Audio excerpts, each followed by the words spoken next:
नमस्कार मित्रों, मैं नीरज सक्सेना, फिजिक्स फैकल्टी। बच्चों, लास्ट लेक्चर में हमने बायो-सावर्त के नियम पर आधारित एप्लीकेशन यानी अनुप्रयोग के न्यूमेरिकल किए हैं। न्यूमेरिकल करने का मुख्य पर्पज अपना यही था कि हम पहले चुंबकीय क्षेत्र की गणना को समझें और उस गणना के तरीके को समझें ताकि हम बायो-सावर्त को समझ सकें, बायो-सावर्त के द्वारा दिया गया नियम समझ सकते हैं, फॉर्मूला समझ सकें। तो सब ये काम ने पिछले लेक्चर में किया। अब मैं इसको कंटिन्यू रखूंगा, यानी अब मैं एम्पियर का नियम पढ़ाऊंगा। अगर बच्चे जो एकेडमिक वाले हैं वो अपनी बुक को देखेंगे तो बुक में बायो-सावर्त का नियम और उसके अनुप्रयोग पहले करा दिए गए और एम्पियर का नियम और उसके अनुप्रयोग अंत में कराए जाते हैं। मेरा अपना ट्रेक है, मैं पहले चुंबकीय क्षेत्र सारे करा देता हूं, यानी मैंने बायो-सावर्त पढ़ा दिया और उसके कारण चुंबकीय क्षेत्र कंप्लीट कर दिया, गणना करा दी, दो अनुप्रयोग थे वो मैंने करवा दिए। अब मैं एम्पियर के नियम की तैयारी करूंगा और उसके कारण जो मैग्नेटिक फील्ड कैलकुलेट करने हैं वो करना है। तो मेरा ट्रेक ये है कि मैं चुंबकीय क्षेत्र को पहले निपटा लेता हूं, फिर अन्य टॉपिक लेता हूं। तो सब कुल मिला के अपन बहुत इंपॉर्टेंट नियम जो एकेडमिक में तो आपसे मान लो पूछा ही जाता है, एम्पियर का नियम पढ़ने जा रहे हैं। इससे पहले स्थिर विद्युत की में हमने कभी गाउस का नियम पढ़ा था। तो गाउस का नियम जब पढ़ते होते हैं तो उसके लिए हमें विद्युत फ्लक्स पढ़ना पड़ता है, तब जाके गाउस का नियम समझ में आता है।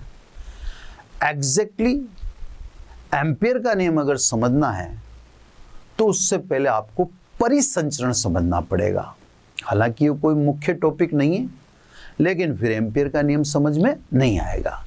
तो सब अपनी शुरुआत होगी आज की परिसंचरण से, है ना। परिसंचरण को अंग्रेजी में सर्कुलेशन बोलते हैं, है ना।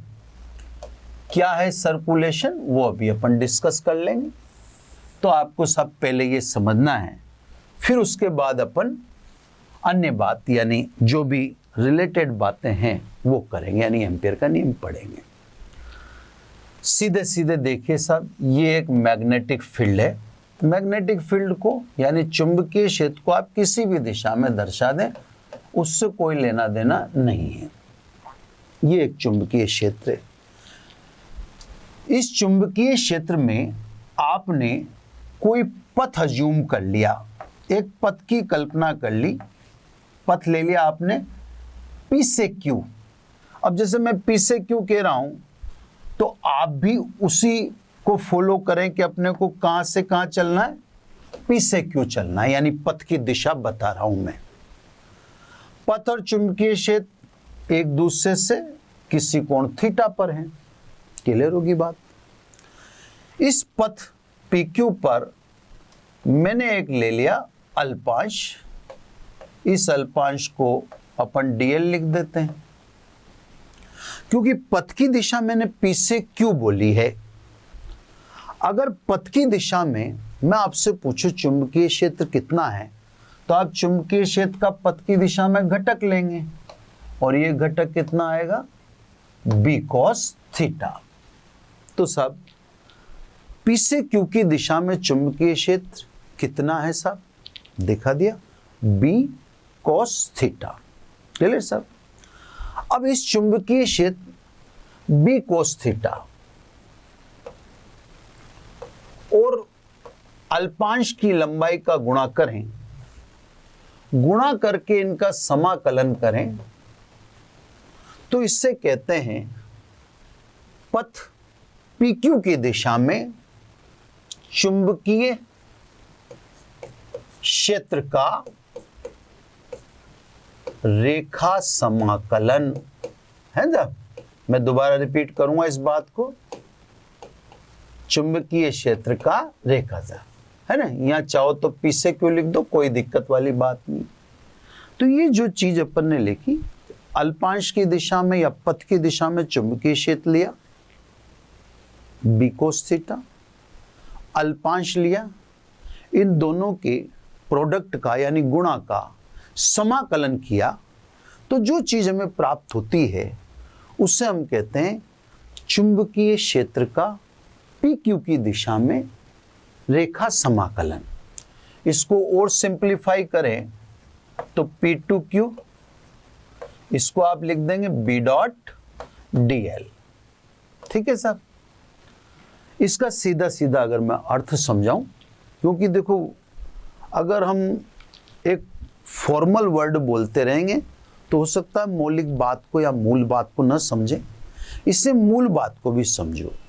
ये जो आपके सामने है ये PQ की दिशा में चुंबकीय क्षेत्र को दर्शाता है। P से Q की दिशा में कुल चुंबकीय क्षेत्र कितना है, इसीलिए इसको कहते हैं PQ के अनुदिश चुंबकीय क्षेत्र का रेखा समाकलन, है ना सर।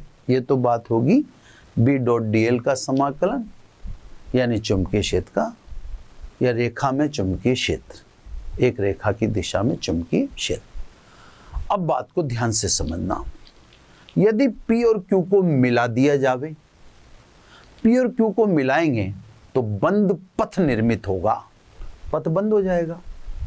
अब यह ध्यान रखना, पथ बंद होगा, या पृष्ठ की तो बात ही नहीं हो रही है ना। मैं इससे इसलिए कह रहा हूं कि गाउस और एम्पियर के नियम में समानताएं हैं, हालांकि मैंने भी एम्पियर का नियम नहीं पढ़ाया है, जब मैं पढ़ाऊंगा तो उस समय आपको अंतर स्पष्ट भी कर दूंगा। अभी चलो उसके बारे में छोड़ दें बात। तो सब पथ या P और Q को मिला दें तो पथ बंद होगा। बंद पथ की दिशा में या बंद पथ के अनुदिश चुंबकीय क्षेत्र के रेखा समाकलन को परिसंचरण कहते हैं, यानी परिसंचरण बंद पथ के अनुदिश, ये देखो बंद पथ के अनुदिश चुंबकीय क्षेत्र का रेखा समाकलन, इसे कहते हैं परिसंचरण। अब बंद पथ, तो बंद पथ जैसे वृत्त है, सर्किल है, सर्किल क्या है, बंद पथ है। त्रिभुज है, ट्रायंगल है, ट्रायंगल क्या है, बंद पथ है। रेक्टेंगल यानी आयत है, तो आयत क्या है, बंद पथ। भाई समाकलन विद रिस्पेक्ट टू DL है तो पथ लेंगे। गाउस में जो था वो DS था, तो वहां बंद पृष्ठ लेते थे। बंद पृष्ठ का मतलब गोला, घन, बेलन, दैट इज क्लोज सरफेस, यानी बंद पृष्ठ। यहां B डॉट DL है। अगर गाउस में जाएंगे आप तो गाउस में था E डॉट DS, ये पृष्ठ समाकलन है और ये रेखा समाकलन है। सरफेस इंटीग्रेशन, लाइन इंटीग्रेशन, इसके नीचे L लिख रखा है क्योंकि विद रेस्पेक्ट टू DL, इसके नीचे S लिख रखा है क्योंकि विद रेस्पेक्ट टू DS। तो दोनों में रात दिन का फर्क है। वहां आप कहेंगे बंद पथ, सॉरी बंद पृष्ठ, यहां पर गाउस में है ना, बिल्कुल क्लियर लिख देता हूं मैं। यहां बोलेंगे आप बंद पृष्ठ और यहां बोलेंगे आप बंद पथ। अंतर बता देता हूं, जैसे यहां बोलेंगे गोला, घन, है ना, बेलन, ये सब बंद पृष्ठ हैं। या ये नहीं बोल सकते, यहां बोलेंगे सर्किल यानी वृत्त, आयत, है ना, वर्ग, त्रिभुज। तो मेरा ख्याल है बात बहुत स्पष्ट होगी। गाउस एक अलग चीज है, एम्पियर अलग चीज है। गाउस में बंद पृष्ठ की बात होती है और एम्पियर में जो बात होने जा रही है वो बंद पथ की बात होती है। पथ कौन कौन है वो मैंने क्लियर कर ही दिया, बस लास्ट बार और बोल देता हूं। बंद पथ के अनुदिश, अब वो आयताकार हो वृत्ताकार हो जैसा भी, बंद पथ के अनुदिश यानी बंद पथ की दिशा में चुंबकीय क्षेत्र के रेखा समाकलन को परिसंचरण कहते हैं। ठीक है साहब, तो परिसंचरण से पूर्णतः मैंने आपको फैमिलियर करा दिया और मैंने यहाँ पर गाउस और एम्पियर में अंतर बताने का भी प्रयास किया है। आप इंटीग्रेशन से समझ सकते हो, वो पृष्ठ समाकलन कहलाता है, ये रेखा समाकलन कहलाता है। इसके नीचे एल लिख रहा है, उसके नीचे एस लिख रहा है, वो भी सर्किल लग रहा है समाकलन पर, तो पर वो बंद पृष्ठ को बताता है क्योंकि समाकलन एस के सरफेस के रेस्पेक्ट में, यहाँ लाइन के रेस्पेक्ट में, तो ये बंद पथ कहलाता है। चलो अब आ जाइए साहब, अब अपन बात करते हैं एम्पियर के नियम की। बहुत इंपॉर्टेंट है ना, ये बिल्कुल क्लियर समझ लें एकेडमिक वाले बच्चे कि ये आता है ना, पूछेंगे भले एक नंबर का यह है एम्पियर का नियम है ना। एम्पियर का नियम क्या है सब, सिंपली आधा तो अपन ने बात करी ली डिस्कस करके। एम्पियर के अनुसार बंद पथ के अनुदिश चुंबकीय क्षेत्र का रेखा समाकलन मतलब परिसंचरण, यही बोला ना अपन ने, बंद पथ के अनुदिश चुंबकीय क्षेत्र का रेखा समाकलन मतलब परिसंचरण B डॉट dl है ना। बंद पथ द्वारा घेरे गए क्षेत्रफल से गुजरने वाली विद्युत धाराओं के बीजगणितीय योग बंद पथ से गुजरने वाली, जो भी बंद पथ है, जैसे मान लो वृत्ताकार बंद पथ है सपोज, अब इससे गुजरने वाली जितनी भी धाराएं हैं उनका बीजगणितीय योग का μ0 गुना होता है। यह है साहब एम्पियर का नियम है ना। अभी मैं एक लय में बोल देता हूं, अभी मैंने टुकड़े टुकड़े करके बोला था समझाने के उद्देश्य से, अब मैं पूरा एक फ्लो में बोल देता हूं है ना। बंद पथ के एम्पियर के नियम अनुसार बंद पथ के अनुदिश चुंबकीय क्षेत्र का रेखा समाकलन मतलब परिसंचरण बंद पथ द्वारा घेरे गए क्षेत्रफल से गुजरने वाली विद्युत धाराओं के बीजगणितीय योग समेशन आई वह μ0 के गुणनफल के बराबर होता है। μ0 की जगह आप म्यू का भी इस्तेमाल कर सकते हो क्योंकि एम्पियर का नियम भी गाउस के नियम की तरह माध्यम और निर्वात दोनों के लिए लागू है। क्लियर साहब, ये हो गया एम्पियर के नियम। अब आप पूछेंगे कि क्या ये गाउस के नियम की तरह ही काम करेगा? यस, जैसे गाउस के नियम के लिए बंद पृष्ठ का होना जरूरी था, ऐसे ही एम्पियर के नियम को लगाने के लिए बंद पथ का होना जरूरी है, जिसे एम्पीरियन पथ कहते हैं। गाउस में बंद पृष्ठ को गाउसियन पृष्ठ कहते थे। ठीक है साहब, तो दोनों में समानता है। गाउस के नियम का उपयोग तभी कर सकते हैं जब बंद पृष्ठ यानी गाउसीय पृष्ठ का निर्माण हो। एम्पियर के नियम का उपयोग तभी कर सकते हैं जब बंद पथ यानी एम्पीरियन पथ निर्मित हो। जैसे गाउसीय पथ में विद्युत क्षेत्र एक समान होना चाहिए, ऐसे एम्पीरियन पथ भी इस प्रकार का बनाना कि उसमें धारा का वितरण एक जैसा हो। इस तरह का आपको एम्पीरियन पथ बनाना है। चलो सब क्या करेंगे इससे? तो साहब जैसे बायो सावर्त के नियम से हमने धारावाही चालक के कारण चुंबकीय क्षेत्र की गणना की थी, एग्जैक्टली एम्पियर के नियम से भी वही करेंगे। वही धारावाही चालक के कारण चुंबकीय क्षेत्र की गणना करेंगे, है ना। तो जो बायो सावर्त में कर रहे थे वही कंटिन्यू करेंगे। कुछ आकृति यानी अनुप्रयोग 1 अनुप्रयोग 2 वहां कर लिए, उनको दोबारा नहीं करेंगे। अब नई आकृतियों के कारण चुंबकीय क्षेत्र की गणना करेंगे। ये एडवांस लो है, सिंपल है ना साहब। चलो अब पहले इसका प्रूफ दे दें अपन। प्रूफ का मतलब ये नियम सत्य है या नहीं।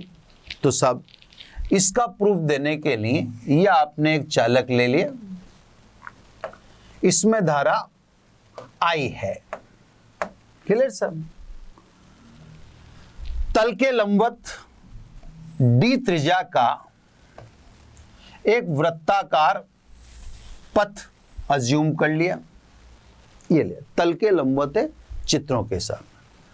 अब साहब इस पथ पर चुंबकीय क्षेत्र देखें आप, तो धारा अंगूठे की दिशा में, तो चुंबकीय क्षेत्र मुड़ी हुई उंगलियां दिखाएंगी। ये सब चुंबकीय क्षेत्र मुड़ी हुई उंगलियों से दिखा देंगे। देखो आप, क्लियर। तो साहब हमने एक अनंत लंबाई का या एक सीधा लंबा चालक ले लिया जिसमें I धारा प्रवाहित है। d दूरी पर चुंबकीय क्षेत्र की गणना करनी है ना। अब परिसंचरण किसके बराबर आना चाहिए? परिसंचरण μ0 व बंद पथ के अंदर धारा I के गुणनफल के बराबर आना चाहिए। देखा, अभी चेक करके देख लेते हैं, ठीक है। तो सब अब कैलकुलेट करें परिसंचरण। परिसंचरण की गणना करो सब। परिसंचरण क्या होता है? B.dl, यानी अगर इसको खोल के लिखें तो BDL cos थीटा। जिससे गाउस के नियम में दिमाग नहीं लगाना होता, पढ़ो और उसको बात को समझो। ये कह रहा है B और DL के बीच का कोण बताओ थीटा। तो ठीक है साहब, B तो आपने दिखाई रखा है, ये ले लिया आपने अल्पांश। चुंबकीय क्षेत्र की दिशा तो ये दिखा रखी है आपने, उधर भी इधर भी। वृत्त में कोई भी भौतिक राशि अगर दिखाते हैं तो स्पर्श रेखा से दिखाते हैं। ये लो सब, ये चुंबकीय क्षेत्र, ये व्हाइट वाला तीर दिख रहा है ना आपको, ये चुंबकीय क्षेत्र। तो अल्पांश की दिशा में चुंबकीय क्षेत्र, ये दिखा दिया मैंने रेड पेन से, अल्पांश की दिशा में चुंबकीय क्षेत्र। तो सब यहां पहली बात तो देखें B क्या है? B कांस्टेंट है साहब, B नियत है। B किसके कारण है? अनंत लंबाई के तार के कारण। अनंत लंबाई के तार के कारण चुंबकीय क्षेत्र कितना होता है? D दूरी पर μ0I अपॉन 2πd। ये अपन बायो सावर्त में निकाल चुके हैं। तो यहां पर हमने जो पथ अज्यूम किया है, ये पथ जो येलो, डार्क येलो से ले रखा है, ये पथ D त्रिज्या का है, तार से D दूरी पर। तो तार से D दूरी पर यानी अनंत लंबाई के तार के कारण D दूरी पर चुंबकीय क्षेत्र इतना होता है। क्योंकि पथ की तार से दूरी सभी जगह समान है, इससे चुंबकीय क्षेत्र नियत होगा। दूसरा, वह दूसरी बात आप देख ही रहे हो, B और DL पैरेलल हैं। देख लो आप, पथ की दिशा में ही चुंबकीय क्षेत्र है, यानी theta is equal to 0 degree. बस इसमें रख दो सब। देखा वही आता है क्या? इसलिए परिसंचरण, B तो बाहर निकाल दो, ये B बाहर निकाल दिया। इंटीग्रेशन DL रह गया अंदर, cos 0 इज इक्वल टू 1, है ना। तो यही लिख देता हूं, इसलिए cos थीटा की जगह क्या रख दोगे आप? +1। तो मैंने cos थीटा की जगह +1 रख दिया। बस मान रखो साहब। देखा परिसंचरण कितना आता है? परिसंचरण उतना ही आना चाहिए जितना हमने एम्पेयर के नियम में लिखा है, ठीक है ना। तो यहां पे लिख लेता हूं मैं फाइनली, परिसंचरण B की वैल्यू रखो ये रही, μ0 I upon 2πd। Clear? DL कहां ले रखा है? D त्रिज्या के वृत्त पर। तल के लंबवत वृत्त है, कितनी त्रिज्या का है? स्मॉल d त्रिज्या के। इस वृत्त पर आपने ले रखा है अल्पांश। अब इन अल्पांश अल्पांश अल्पांश को जोड़ोगे तो वृत्त की कुल लंबाई आ जाएगी। वृत्त की कुल लंबाई कितनी है? डी त्रिज्या के वृत्त की कुल लंबाई कितनी होगी? 2 पाई डी होनी चाहिए। तो सब 2 pi D cancel by 2 pi D. आगे बात सब परिसंचरण मतलब बी डॉट डी एल किसके बराबर निकला? μ0 तथा बंद पथ के अंदर उपस्थित कुल धारा के गुणनफल के बराबर। यही एम्पियर का नियम, हैंस प्रूफ। तो सब एम्पियर का नियम मैथमेटिकली भी आपके सामने प्रूव होता है, सिद्ध होता है। तो सब एम्पियर का नियम आप समझ गए, वेरी इंपॉर्टेंट फॉर एकेडमिक, है ना। पूछते हैं बंद पथ के अनुदिश चुंबकीय क्षेत्र का रेखा समाकलन बंद पथ द्वारा घेरे गए क्षेत्रफल से गुजरने वाली विद्युत धाराओं के बीजगणितीय योग व μ0 के गुणनफल के बराबर होता है। μ0 की जगह आप म्यू भी ले सकते हैं, है ना। अब अपन अनुप्रयोग करेंगे। तो सब इसमें पहला अनुप्रयोग जो मैं करने जा रहा हूं वो एग्जाम पॉइंट ऑफ व्यू से इंपॉर्टेंट नहीं है ना। एग्जाम में एकेडमिक वाले बच्चे ध्यान रखें कि एग्जाम के महत्व से ये महत्वपूर्ण या एग्जाम के हिसाब से महत्वपूर्ण नहीं है। अनुप्रयोग करना तो पड़ेगा, है ना। अनुप्रयोग 1,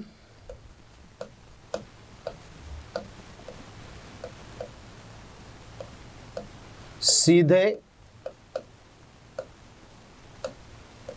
लंबे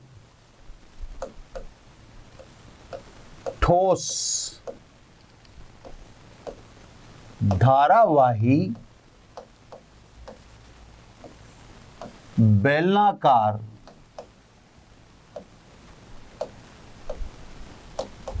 चालक के कारण चुंबकीय क्षेत्र। तो ये मोटिव है सर एम्पियर के नियम का पहला अनुप्रयोग। सीधे लंबे ठोस धारावाही बेलनाकार चालक के कारण चुंबकीय क्षेत्र। इतना इंपॉर्टेंट नहीं, एग्जाम पॉइंट ऑफ व्यू से एप्लीकेशन है ना। अब सब इसको करते हैं। तो ये अपन ने कैपिटल आर त्रिज्या का एक बेलनाकार ठोस चालक ले लिया। ये इसकी अक्ष दिखा दें और ये रेडियस कैपिटल आर दिखा देते हैं, ठीक है। इसमें बहने वाली कुल धारा, है ना, जैसा बोल रहा हूं वैसे आप ध्यान रखिएगा। इसमें बहने वाली कुल धारा कैपिटल आई है, ठीक है साहब। इस बेलनाकार धारावाही चालक के कारण चुंबकीय क्षेत्र आपको बेलन के बाहर ज्ञात करना है, बेलन की सतह पर ज्ञात करना है, बेलन के अंदर ज्ञात करना है और बेलन की अक्ष पर ज्ञात करना है, ठीक है साहब। तो 4 जगह आपको चुंबकीय क्षेत्र की गणना करनी है। स्वाभाविक है आप एम्पियर के नियम से गणना करने जा रहे हैं तो आपको पहले बंद पथ अर्थात एम्पीरियन पथ बनाना पड़ेगा। Clear sir. एम्पीरियन पथ का क्या रूल है साहब? बंद पथ इस प्रकार का होना चाहिए जिसमें धारा का वितरण एक समान हो। तो बेलनाकार चालक है, अब धारा का वितरण किस में एक समान होगा? वृत्ताकार पथ में। आयताकार पथ में या वर्गाकार पथ में धारा का वितरण एक समान हो ही नहीं सकता। तो साहब इस समय वृत्ताकार पथ धारा के एक समान वितरण को दर्शाएगा, इसलिए यहां पर एम्पीरियन पथ वृत्ताकार लिया जाएगा, ठीक है साहब। कितनी दूरी पर चुंबकीय क्षेत्र की गणना करनी है? तो साहब अपन ने डी दूरी पर, स्मॉल डी दूरी है ना, यहाँ पे दूरी अपन स्मॉल डी ले रहे हैं, आप आर भी ले सकते हैं, कुछ भी ले सकते हैं। तो स्मॉल डी दूरी पर आपने चुंबकीय क्षेत्र की गणना करनी है। तो आप स्वाभाविक है डी त्रिज्या का तल के लंबवत वृत्ताकार बंद पथ निर्मित करेंगे। तो साहब ये तो उस वृत्ताकार पथ का केंद्र, ये डी त्रिज्या का वृत्ताकार बंद पथ। ठीक है, स्वाभाविक है बंद पथ आपको 3 बनाने, बाहर के लिए, सतह के लिए और अंदर के लिए। सतह वाला छोड़ देता हूं मैं, बाहर और अंदर के लिए जो बंद पथ है वो आपको दिखा देता हूं। ये बंद पथ कितनी त्रिज्या के हैं सब? डी त्रिज्या के। ये बंद पथों की त्रिज्या डी है। तो सब पहले तो बात स्पष्ट रखना कि बंद पथ वृत्ताकार है, बोर्ड के तल के लंबवत हैं। ठीक है, अब बंद पथ के अनुदिश यानी बंद पथ की दिशा में चुंबकीय क्षेत्र की दिशा, तो धारा ऊपर है, मुड़ी हुई उंगलियां चुंबकीय क्षेत्र की दिशा को दर्शाती हैं। तो मुड़ी हुई उंगलियां चुंबकीय क्षेत्र की दिशा को दर्शाती हैं। ये मुड़ी हुई उंगलियां किसकी दिशा को दर्शाती हैं? चुंबकीय क्षेत्र की दिशा को दर्शाती हैं। सभी तैयारी अपन ने कर ली है ना। अब सबसे पहले बेलन के बाहर चुंबकीय क्षेत्र की गणना करेंगे, फिर सतह पर करेंगे, फिर बेलन के अंदर करेंगे, फिर बेलन की अक्ष पर करेंगे, है ना। तो सब पहले मैं आपको एक बार बताता हूँ, कैपिटल आर त्रिज्या का बेलनाकार ठोस चालक है जिसमें प्रवाहित होने वाली कुल धारा कैपिटल आई है ना। बाहर, सतह पर, अंदर चुंबकीय क्षेत्र की गणना करने के लिए हम बंद पथ निर्मित करते हैं। बंद पथ यानी एम्पीरियन पथ इस प्रकार होना चाहिए जिसमें धारा का वितरण एक समान हो। और वो स्वाभाविक अपन समझ चुके या समझाया जा चुका है कि वह आपको कौन सा पथ बनाना पड़ेगा, बेलन के चारों ओर है तो फिर वो तल के लंबवत वृत्ताकार पथ बनेगा, यानी ये एम्पीरियन पथ है। अब सबसे पहले बेलनाकार चालक के बाहर की ओर, है ना। तो सिंपल लिख देता हूं, बेलन के बाहर, है ना, बेलन के बाहर। अगर आप कुछ ध्यान कर पा रहे हो तो आप याद करो, आपने ऐसे के ऐसे काम गाउस के नियम की एप्लीकेशन में भी किए हैं। गाउस के नियम में भी हमने ऐसे ही किया है, सेम वही तरीका है यहाँ पे। बेलन के बाहर तो दूरी तो का आप ले रहे हो small D, small D variable है ना, और कैपिटल आर कांस्टेंट है। तो बेलन के बाहर तो स्वाभाविक है D greater than capital R, यानी इस समय बिंदु बाहर की तरफ है। ठीक है, एम्पियर का नियम लगा दें साहब, एम्पियर के नियम से, है ना, सीधा सीधा नियम लगा दो, B D L cos theta is equal to mu zero summation I. Ampere का नियम है। अब देखो सब चीजें बिल्कुल स्पष्ट होती हैं और आपके सामने हुआ करती हैं। इसको चाहिए बी और डीएल के बीच का कोण, अभी अल्पांश लेना पड़ेगा, फिर अल्पांश लेते ही बी और डीएल के बीच का कोण पता पड़ जाएगा। इसको चाहिए बंद पथ से गुजरने वाली कुल धारा, वो भी अभी चित्र में देख लेंगे। तो कहने का मेरा मतलब ये है कि आप अगर फिजिक्स में समझो तो ज़्यादा फायदे में रहोगे, रटोगे तो रटने का ऐसा संग्रह इकट्ठा हो जाएगा कि एक स्थिति ऐसी आएगी कि आपके कंसेप्ट एक दूसरे में मिक्सअप हो जाएंगे, यानी किस बात को आप कहीं और जोड़ दिया करेंगे, है ना। तो इसमें अब जैसे समझने वाले एम्पियर का नियम लगा दिया, मेरे को देखो कुछ भी दिमाग लगाने की जरूरत नहीं। सबसे पहले बी और डीएल के बीच का कोण, तो ये सब मैंने इस बंद पथ पर ये अल्पांश ले लिया, है ना साहब। अलग अलग कलर यूज कर रहा हूं मैं ताकि चित्र से आपको बिल्कुल स्पष्टता नजर आए। ये तो अल्पांश। अब वृत्ताकार पथ में कोई भी भौतिक राशि आप लोगे, वह भौतिक राशि सदैव स्पर्श रेखा की दिशा में होती है। ये वृत्ताकार पथ में कोई भी भौतिक राशि लोगे वो सदैव स्पर्श रेखा की दिशा में होती है। तो ये तो आपका अल्पांश और ये अल्पांश के अनुदिश चुंबकीय क्षेत्र जो स्पर्श रेखा से दिखा दिया। अब देखो बी नियत है क्योंकि पथ की अक्ष से दूरी समान है, तल के लंबवत वृत्ताकार पथ लिया है। वह बी पैरेलल है डीएल के, यानी थीटा बराबर 0 डिग्री। लेफ्ट हैंड साइड का काम कंप्लीट हो चुका है, क्लियर।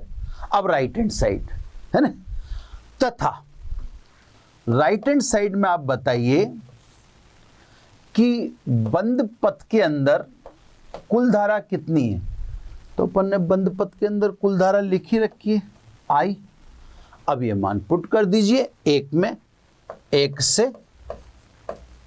है ना, बी बार निकल गया बिकॉज कांस्टेंट है, ओनली डीएल रह गया, cos 0 1 हो गया, म्यू 0 समेशन आई की जगह क्या लिख दिया मैंने आई, क्योंकि कुल धारा आई है। अब देखो बंद पथ आपने कितनी त्रिज्या पर लिया है, डी त्रिज्या के वृत्ताकार पथ पर अल्पांश लिया है, सॉरी है ना। तो बंद पथ डी त्रिज्या का लिया जिस पर अल्पांश लिया आपने डीएल।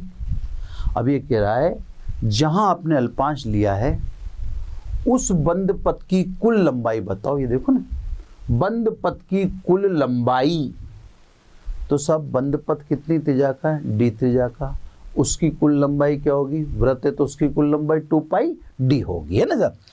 यानी बी इंटू क्या लिख दूं सब, 2 pi D is equal to mu 0 आई।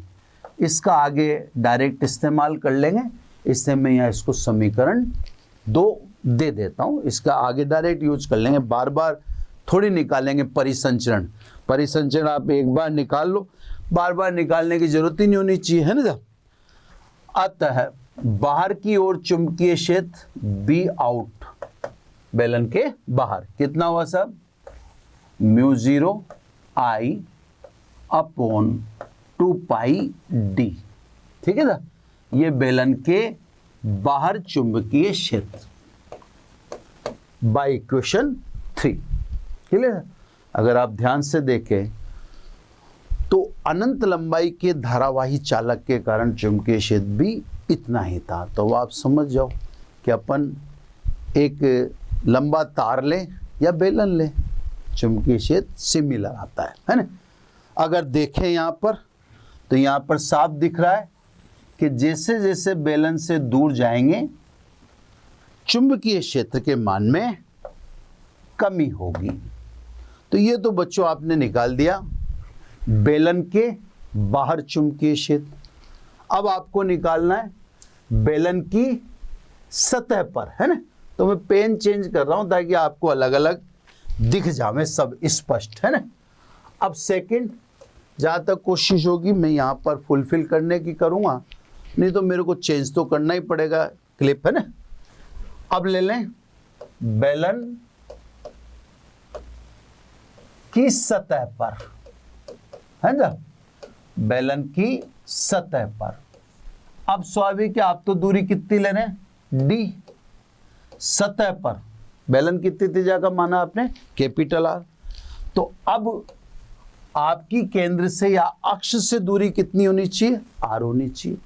तो बेलन की सतह पर चुंबकीय क्षेत्र के लिए डी बराबर क्या होना चाहिए, यानी अक्ष से दूरी किसके बराबर होनी चाहिए, त्रिज्या के बराबर।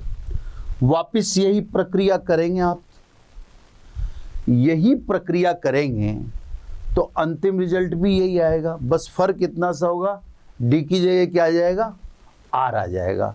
तो डायरेक्ट बेलन की सतह के लिए आप समीकरण 3 में डी बराबर क्या रख दें, आर रख दें, तो बेलन की सतह पर डायरेक्ट निकल जाएगा।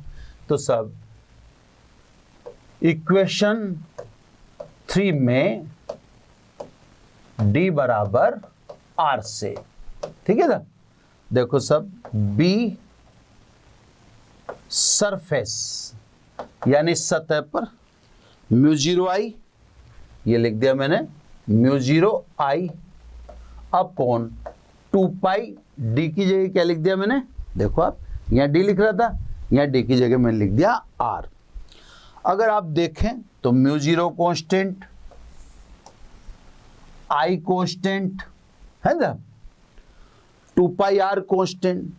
तो चुंबकीय क्षेत्र ये जो आप देख रहे हैं पूरा का पूरा क्या है, पूरा का पूरा नियत है। अधिकतम है नहीं है वो बात की बातें हैं। वैसे अगर देखें आप तो बेलन से दूर जाते हैं आप तो चुंबकीय क्षेत्र के मान में कमी होती है, बी प्रोपोर्शनल टू 1/d। तो डिस्टेंस बढ़ेगी बेलन से, चुंबकीय क्षेत्र के मान में कमी होगी। इसका मतलब बेलन के पास आएंगे तो चुंबकीय क्षेत्र बढ़ेगा। कितना पास आएंगे, सतह पर। तो चुंबकीय क्षेत्र का ये मान नियत भी है वह अधिकतम भी है ना। इसको अलग रखो, ये तो उसके साथ मैंने चित्र के साथ ही जोड़ रखा था। और मैं इसको भी थोड़ा सा इरेज भी कर देता हूँ। ये देखो इरेज करते ही ज़्यादा इरेज हो जाता है, इसको देखो ये रहता है ना, ये भी उसके साथ एक कलर में अंतर आ ही रहा है। तो सब चुंबकीय क्षेत्र जो सतह पर है वो नियत भी होता है और अधिकतम भी होता है। इसको मैं समीकरण नंबर 4 डाल देता हूँ, है ना। ये समीकरण नंबर 4 यहीं पे लिख देता हूँ, इक्वेशन 4, है ना। क्लियर। अब अपने को बेलन के अंदर और बेलन की अक्ष पर दो जगह और ज्ञात करना है। ये दोनों क्लियर होगी। अब सब मैं पेज चेंज करूं तो पहले देखो वापस एम्पियर का नियम लगाऊंगा। लेफ्ट हैंड साइड तो मेरे पास क्लियर है, ये देखो, ठीक है। अब चक्कर ये है कि एम्पियर को चाहिए बंद पथ से गुजरने वाली धारा। स्वाभाविक है, अब अपन बेलन के अंदर चुंबकीय क्षेत्र की गणना करने जा रहे हैं। एम्पियर का नियम लगाएंगे। अब एम्पियर का जब नियम लगाएंगे तो स्वाभाविक है, अब किससे गुजरने वाली धारा चाहिए, इस बंद पथ से गुजरने वाली धारा चाहिए। बस फिर एम्पियर का नियम लगा देना और एम्पियर का नियम लगा के आंसर आ जाएगा। तो अब देखो सब, पहले मैं पेज चेंज करता हूँ, बार बार मुझे इधर आना रहेगा, मैं आपको समझाता भी जाऊंगा और इधर भी लाता जाऊंगा, है ना साहब, ठीक है। तो अब आ जाओ नेक्स्ट पेज पे, बेलन के अंदर, है ना। तो सब बेलन के अंदर, है ना, यानी अब D less than capital R। तो बेलन के अंदर चुंबकीय क्षेत्र यानी अब अक्ष से दूरी त्रिज्या से कम होगी क्योंकि हम बेलन के अंदर हैं। ध्यान से समझना, बेलन की त्रिज्या कितनी थी, कैपिटल R। तो बेलन का काट क्षेत्रफल कितना होगा, पाई आर स्क्वायर। ठीक है सब, ध्यान से समझना है ना। पाई आर स्क्वायर काट क्षेत्रफल में धारा, ध्यान से, है ना। कितनी धारा थी साहब, आई, अपन ने आई ही मानी। तो पाई आर स्क्वायर काट क्षेत्रफल में धारा कैपिटल आई, है ना। इसलिए एकांक क्षेत्रफल में धारा, अब इसको कुछ भी बोल दें, बस सिग्मा बोल दें, वो तो आप कुछ भी बोल दें ना। एकांक क्षेत्रफल में धारा कितनी हुई, आई अपॉन पाई आर स्क्वायर। इसको समीकरण ए बना दो आप, ठीक है साहब। अब आपको इकाई क्षेत्रफल में धारा का पता है, आपको किस क्षेत्रफल में धारा चाहिए, आपको चाहिए इस क्षेत्रफल में धारा। अब ये कितनी त्रिज्या का बताया था अपन ने, ये देखो लिख रखा है, स्मॉल डी त्रिज्या का बताया था। तो इस बंद पथ का क्षेत्रफल कितना हुआ, पाई डी स्क्वायर, है ना। देखते जाओ आप, है ना। आता है बंद पथ, अंदर वाले है ना, बंद पथ के क्षेत्रफल कितना है, पाई डी स्क्वायर में धारा है ना, इसको मैं समेशन आई डैश लिख देता हूं, है ना, क्योंकि समेशन आई तो पहले यूज कर चुके हैं अपन, अगर उसको दोबारा लिखेंगे तो वो जमेगा नहीं, तो मैं इसको समेशन आई डैश लिख देता हूं। इकाई क्षेत्रफल में धारा कितनी है साहब, सिग्मा है, ये लिख रखिए ध्यान से, है ना। तो पाई डी स्क्वायर क्षेत्रफल में धारा कितनी होगी, इकाई क्षेत्रफल में धारा सिग्मा, तो पाई डी स्क्वायर क्षेत्रफल में धारा sigma into pi D square, या ऐसे समझो, इकाई क्षेत्रफल में धारा सिग्मा है, दुगने क्षेत्रफल में 2 सिग्मा, तिगने क्षेत्रफल में 3 सिग्मा, तो पाई डी स्क्वायर क्षेत्रफल में pi D square into sigma, clear. Sigma की वैल्यू ऐसे पुट कर दो, ऐसे, ये सिग्मा की वैल्यू पुट करो, समेशन आई डैश, सिग्मा बराबर क्या लिख दो साहब, I upon pi R square into pi D square, pi से पाई कट गया, यानी सीधे सीधे अगर अपन देखें तो I into D square upon R square, ये साहब बंद पथ के अंदर धारा आ गई, इस वाले बंद पथ के अंदर, ये जो अपन ने बनाया था।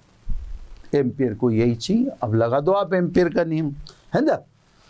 तो सब अब लगा दें एम्पियर के नियम से, तो अब एम्पियर के नियम से, ठीक है ना। एम्पियर का नियम वही, परिसंचरण मतलब B dot D L is equal to mu zero, अब समेशन आई की जगह क्या लिखना, समेशन आई डैश, है ना।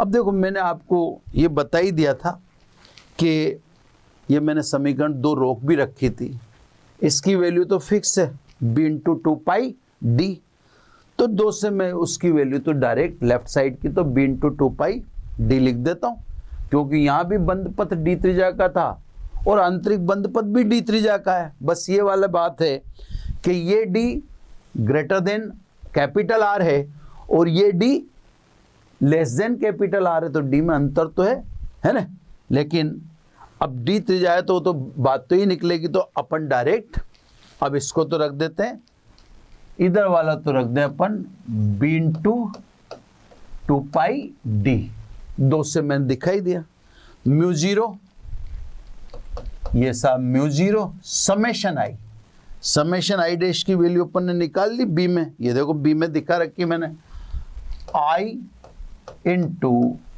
Are square upon D square, sorry D square upon R, उल्टा लिख दिया मैंने, है ना।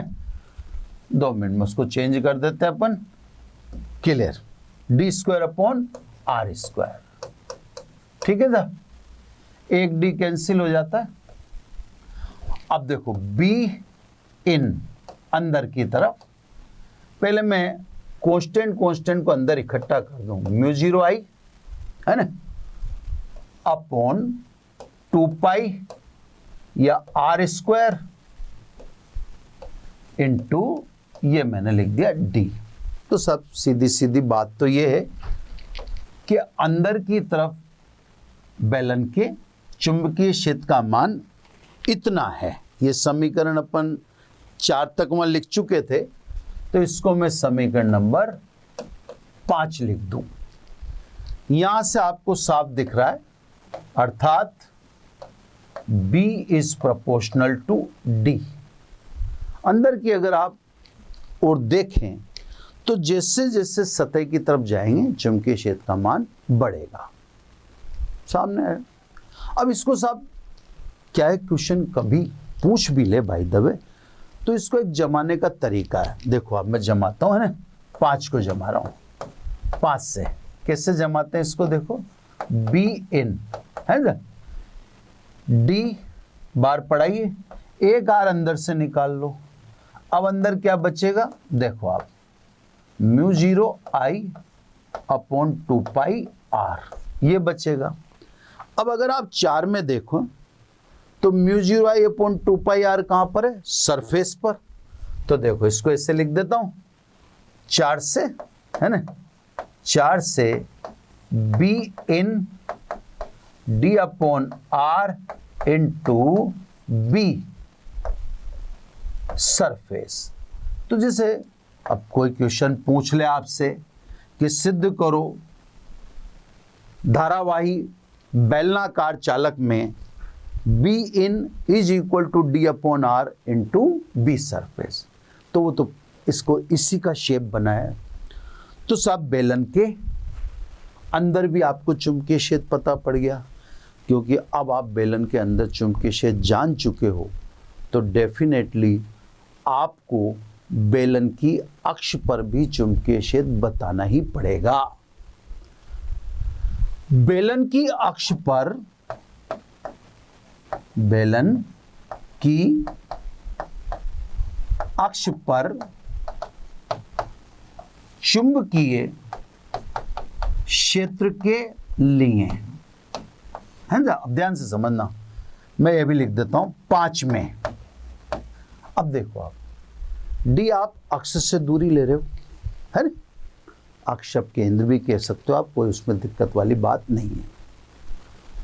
अब आप अक्ष पर ही चुंबकीय क्षेत्र की गणना करने जा रहे हो, तो आप अक्ष से अक्ष की दूरी मतलब डी कितनी लोगे? 0 लोगे, है ना।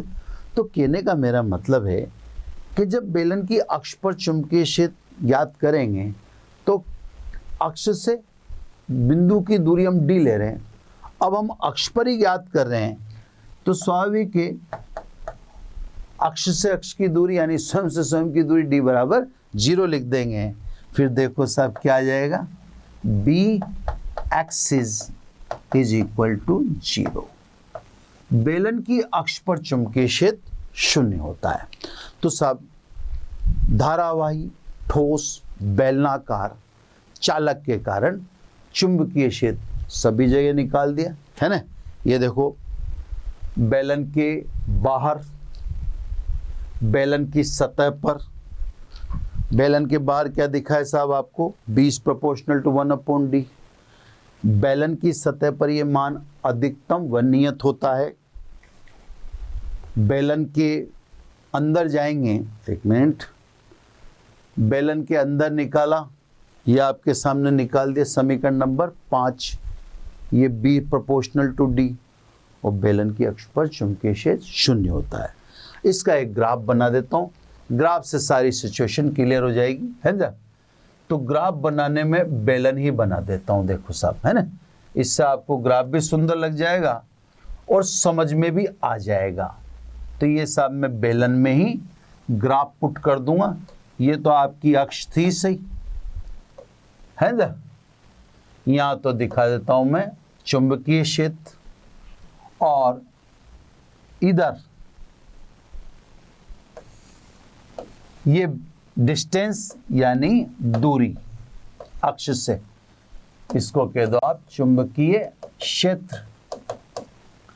अब उसी हिसाब से समझो जैसे अपन ने परिणाम निकाले। देखो सर, बेलन की अक्ष पर चुंबकीय क्षेत्र 0 है, तो ग्राफ स्वाभाविक रूप से ओरिजिन पॉइंट यानी मूल बिंदु से गुजरेगा, क्योंकि B axis is equal to 0। अब अंदर B is proportional to D, अंदर जैसे जैसे अक्ष से दूर जाओगे वैसे वैसे चुंबकीय क्षेत्र बढ़ेगा, B is proportional to D. अक्ष पर 0, अंदर जैसे जैसे आप बेलन के अक्ष से दूर जाओगे वैसे वैसे चुंबकीय क्षेत्र बढ़ेगा। सतह पर चुंबकीय क्षेत्र अधिकतम हो जाएगा, यानी अब आपका ग्राफ इससे ऊपर नहीं जाना चाहिए, ये मैक्सिमम हाइट है, क्योंकि अक्ष पर सतह पर चुंबकीय क्षेत्र अधिकतम होता है। अब बाहर जाओगे तो चुंबकीय क्षेत्र में धीमी कमी होगी, क्योंकि बेलन के बाहर B is proportional to 1 upon D, यानी बेलन की सतह से बाहर जाने पर चुंबकीय क्षेत्र में प्रोपोर्शनल में कमी होती है, जैसे मैं आपको दिखा भी चुका हूं ये आप देखो यहाँ पर है ना, ये b is proportional to 1/d। तो स्वाभाविक है वो चीज़ें अपन ने दर्शा दी जो आपके सामने ग्राफ में बिल्कुल साफ रिफ्लेक्ट हो रही हैं। सारा ग्राफ आपको बिल्कुल क्लियर समझ में आना चाहिए। ये सब बेलन के कारण या ठोस धारावाही बेलनाकार चालक के कारण चुंबकीय क्षेत्र। अब लास्ट है ना, लास्ट में एक नोट डाउन कर देते हैं अलग से बात समझाने को, है ना, अलग से बात समझाने को। यदि बेलन खोखला हो, ठीक है साहब, अगर मान लो बेलन खोखला होता, ध्यान से समझना साहब, है ना, क्योंकि ये दूसरी चीज तो आपको एकदम बिना प्रयास के गिफ्ट मिल रही है तो उसको समझना ही तो है अपने को। अगर बेलन खोखला होता है ना, तो देखो खोखला होगा तो बेलन के बाहर चुंबकीय क्षेत्र वही रहेगा μ0I/2πd, क्योंकि बिंदु बाहर है, बेलन खोखला है तो धारा तो प्रवाहित है ना। तो खोखला बेलन भी होता तो भी बाहर चुंबकीय क्षेत्र μ0I/2πd होता, जैसा कि ठोस में है। देखते जाओ, है ना, ठोस में भी यही है।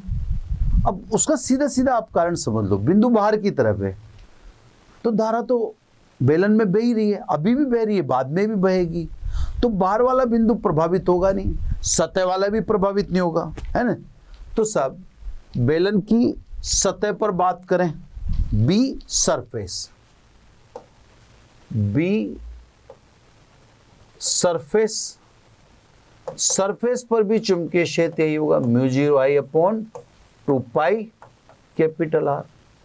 तो अगर बेलन खोखला होगा तो बाहर और सतह पर चुंबकीय क्षेत्र वैसे के वैसे ही रहेंगे, लेकिन अब बेलन के अंदर चुंबकीय क्षेत्र 0 हो जाएगा, क्योंकि बेलन खोखला है। जब बेलन खोखला है तो स्वाभाविक अंदर धारा ही नहीं है।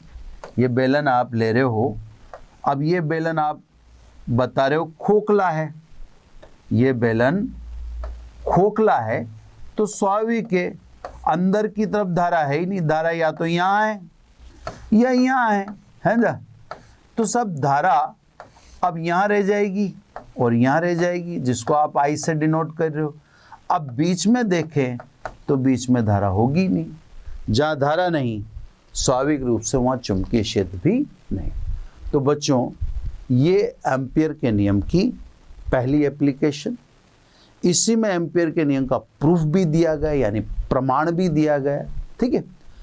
अब एप्लीकेशन नंबर 2, एप्लीकेशन नंबर 3, मतलब एम्पियर में 3 एप्लीकेशन है। अब 2 और 3 ये इंपॉर्टेंट है ना सर।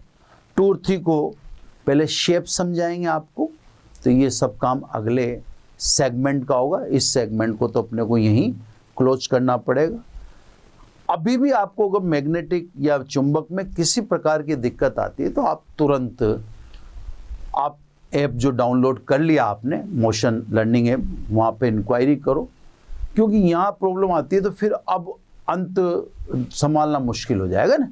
तो आप अभी भी ध्यान रखें, अगर कोई दिक्कत आ रही है, आपने ऐप डाउनलोड नहीं किया तो ऐप डाउनलोड कीजिए, और कर लिया है तो आप हमसे हेल्प लीजिए, है ना, ये सब फ्री में। Thank you very much. आशा करता हूं हमारे टॉप एजुकेटर का यह लेक्चर आपको पसंद आया होगा। अगर पसंद आया है तो वीडियो को लाइक करिए, चैनल को सब्सक्राइब करिए और शेयर भी करिए, क्योंकि ज्ञान बांटने से बढ़ता है और सही बताऊं तो पुण्य भी मिलता है। मुझे सुनने के लिए बहुत बहुत धन्यवाद। Thank you.